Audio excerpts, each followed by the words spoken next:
मैं भी बहुत अजीब हूँ, इतना अजीब हूँ कि बस खुद को तबाह कर लिया और मलाल भी नहीं। जिस अजीबो गरीब तबीयत का ये शेर है, जो इसको लिखने वाला है, जो शायर है, वो भी उसी व्यक्तित्व, उसी अजीबो गरीब पर्सनैलिटी का आदमी है। और आज का जो शायर चर्चा में है वो है जॉन एलिया साहब। जॉन साहब पे मैंने एक शॉर्ट्स बनाया था, उसमें उनके कुछ शेर, कुछ कलाम सुनाया था। उसी समय मैंने बोला था कि एक डिटेल्ड में वीडियो जॉन एलिया साहब पे मैं बनाऊंगा, और आज मैं उसी को लेके हाजिर हूँ।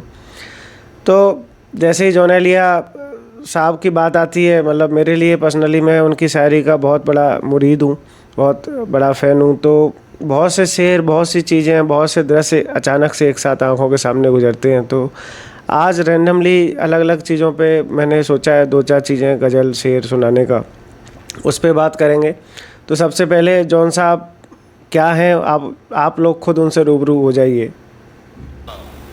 बेदिली क्या यूं ही दिन गुजर जाएंगे, सिर्फ जिंदा रहे हम तो मर जाएंगे। क्या कहने बेदिली चले ना, बोसा दे, वाह वाह वाह। मुझे बोसा दे। हाँ, बेदिली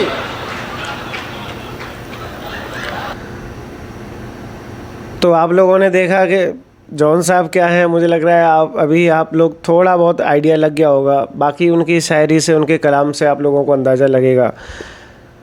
तो जॉन एलिया साहब, जिनको नहीं पता है, वो क्या है, अमरोहा में हिंदुस्तानी थे, अमरोहा में पैदा हुए 1931 में। उसके बाद जो 47 का इंडिया पाकिस्तान का डिवीज़न था, उसमें 1957 को परवास है, तो उनको कराची जाना पड़ा पाकिस्तान। फिर वो उन्होंने उधर का जो लिटरेरी डिपार्टमेंट था उसमें काम किया। उनको कुछ अवार्ड्स भी मिले हैं, बहुत बड़े आदमी थे, उधर काम किया। फिर वो उधर ही रहे और 2002 में दिवंगत हो गए।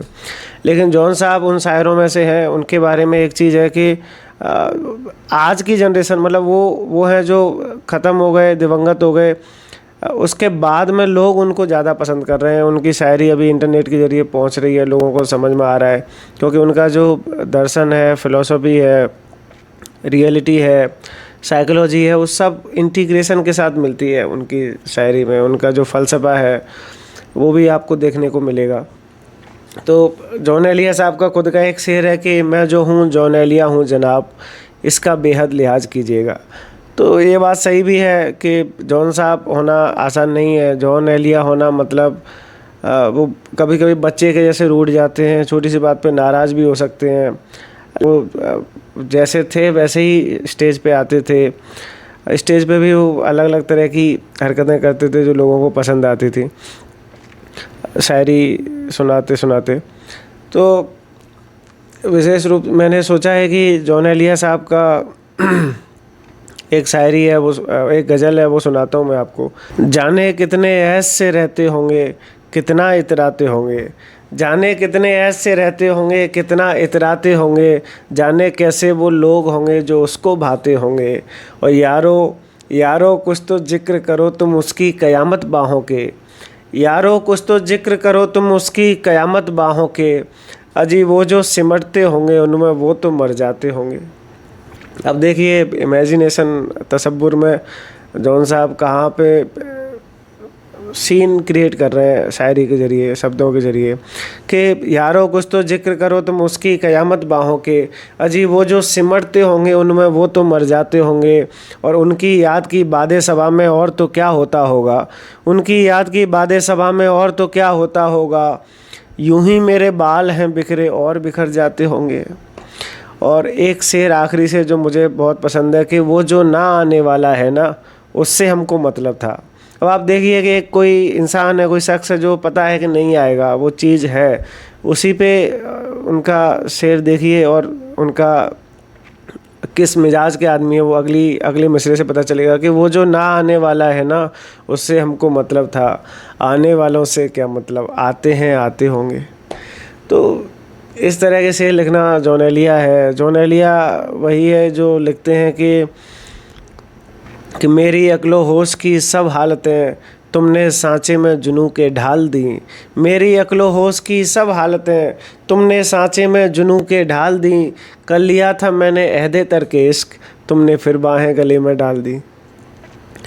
एक गज़ल और है, वो मैं सुनाता हूँ जॉन साहब की, कि हालते हाल के सबब हालत हाल ही गई, हालत हाल के सबब हालत हाल ही गई, शौक़ में कुछ नहीं गया, शौक़ की ज़िंदगी गई, शौक़ में कुछ नहीं गया, शौक़ की ज़िंदगी गई, और तेरा फ़िराक जाने जहाँ ऐस था क्या मेरे लिए। फ़िराक होता है सेपरेशन।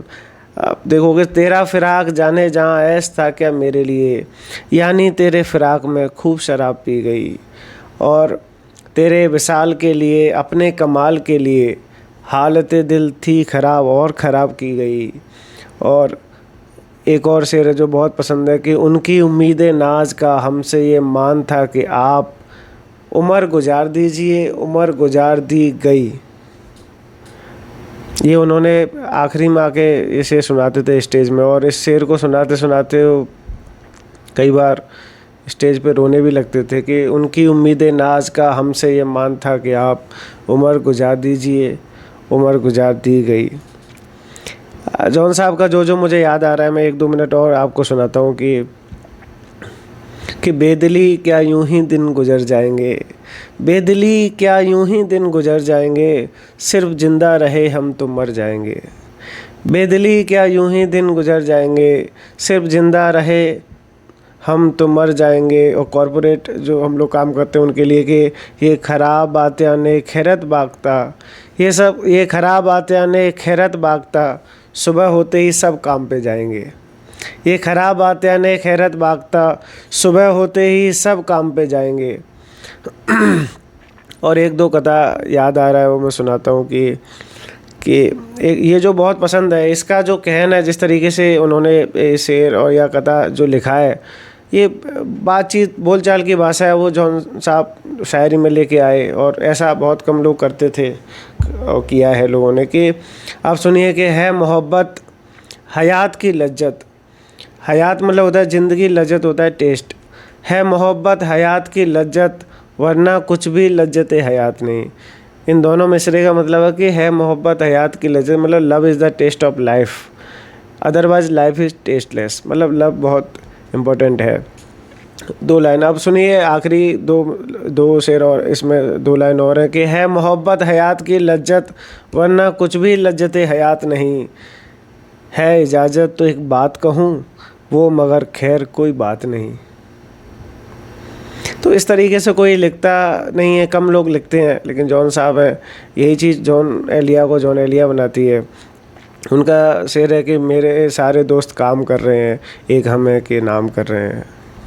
जॉन साहब का एक और 4 लाइन मुझे याद आ रही हैं, वो सुनाता हूँ, उसके बाद फिर बाद में चर्चा करेंगे कि शर्म दहशत झिझक परेशानी, शर्म दहशत झिझक परेशानी, नाज से काम क्यों नहीं लेती। शर्म दहशत झिझक परेशानी, नाज से काम क्यों नहीं लेती।